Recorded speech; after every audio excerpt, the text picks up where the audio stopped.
Ma'am, for context on this, I will be acting as a member of the NDDRMC, and I will be explaining what DRRM is in a sort of public broadcasting situation, may it be on a live television or via a Zoom call to the barangay leaders and all that. Another thing, ma'am, is that the information that I got to make this PowerPoint presentation was based from your PPT and some additional information that I found and researched online. So let us begin. Welcome. My name is Sean Anthony Ignacio, a member of the NDDRMC, and today we will be discussing to you what is disaster risk reduction and management.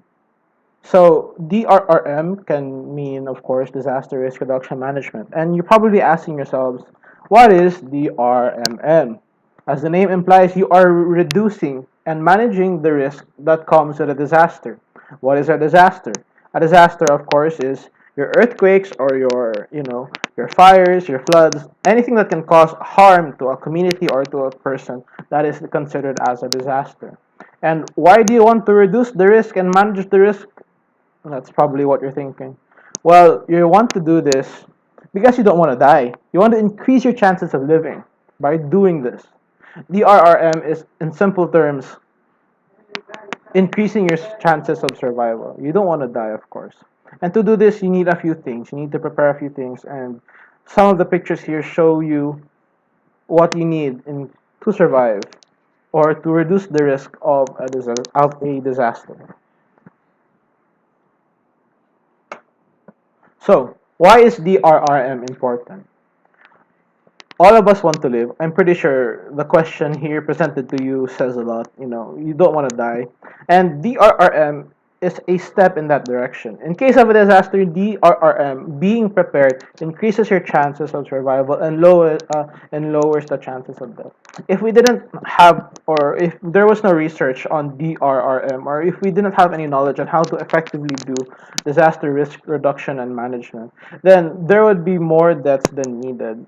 Body counts would have been higher than that of, you know, that body counts would have been higher, and we could have reduced that body count if we, just did the research.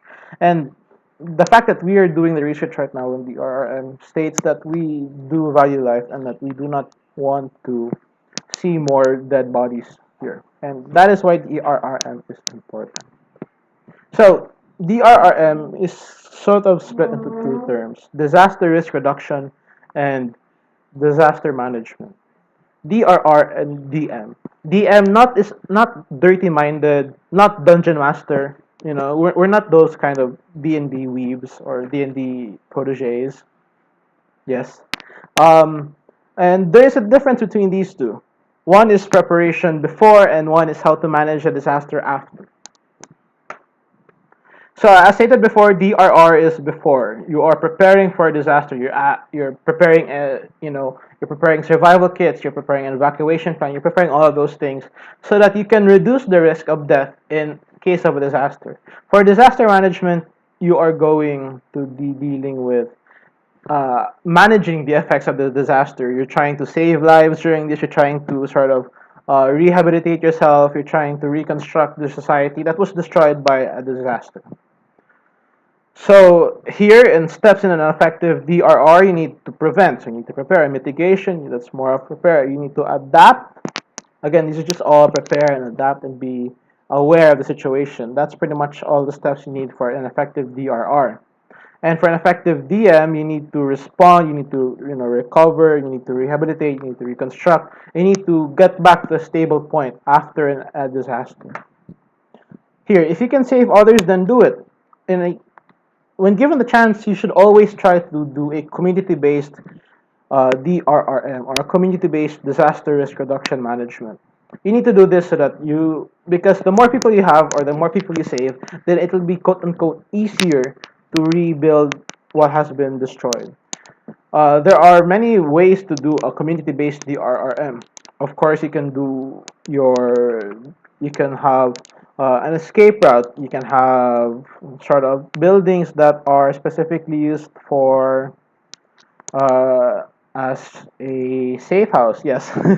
An emergency plan. You can have some warning systems. You can prepare some survival kits. There are many things that you can do to try and get an effective community-based disaster risk reduction. So there are four components to this, as as stated a while ago. These are the four. I don't have to elaborate more on them. And here's an important note. This is really important. Okay, the first 72 hours. Okay, the first 72 hours of an incident are the most important. Why? Because in the first 72 hours of this, there is no help. Help will still be going on the way in the first 72 hours. So you need to prepare a bunch of stuff. The picture behind here is, of course, that of a survival kit. You have your water, you have your medical gear, you have your food, you have all that to survive in case of a disastrous event. And if you can survive the first 72 hours, help should be there by after the 3 days, and you should be able to start to pick yourself back up after the events of that disaster. That is really important. So the TLDR of this is, let me just move this real quick. I think it's important if we move this here, this here, is that you have to be aware, be careful, help with your community, and do not die. You do not want to die, and that is important.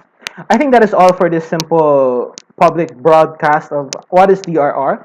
I have given you the basics, and I think that given the basics, you should be able to learn to prepare yourselves in case of a disaster and to reduce the risk as much as possible. Thank you for listening. Goodbye.